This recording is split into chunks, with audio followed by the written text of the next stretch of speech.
tutor er svært valg hver eneste år. Vi er derfor taget ind til farmerskole i dag og gør livet lidt nemmere for jer. Vi vil gerne finde ud af, hvem Tam egentlig er. Vi kender alle sammen Tam som den, der har været tutor før. Men hvem gemmer sig egentlig bag den røde pude?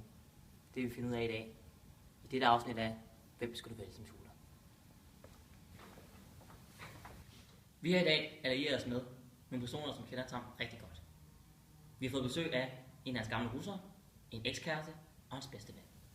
Ja. Velkommen til. Fortæl os lige, hvem du er, og så fortæl os, hvad du kan fortælle om Tam. Ja, jeg hedder Jon. Jeg er 18 år. Jeg går her på skole 2 år. Tam er min tutor. Men jeg har aldrig tale eller snakke eller se ham. Aldrig, nej. Undskyld. Ja. Velkommen til. Fortæl os lige, hvem du er, og så fortæl os, hvad du kan fortælle om Tam. Jeg hedder Henrik Vester.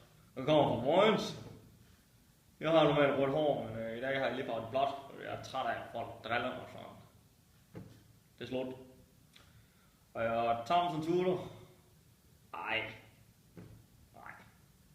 Det skal jeg ikke. Nej, det vil jeg ikke. Altså, hvis det ikke fordi, jeg var hollandsholdet sidste år, så blev jeg sgu ikke valgt. Der var han sgu heldig. Jeg har en lille pik. Ja. Velkommen til. Fortæl os lige, hvem du er, og så fortæl os, hvad du kan fortælle om Tam.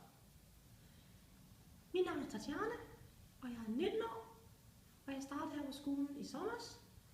Og jeg vil gerne starte ud med at sige, at Tam ikke er min ekskæreste, men jeg blev blot udnyttet til et hurtigt knald. Ja.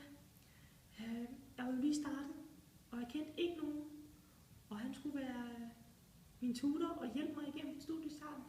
Så jeg var naiv nok til at tro på ham. Og så bollede han mig bare, og så ringede han aldrig. Jeg kan ikke mere.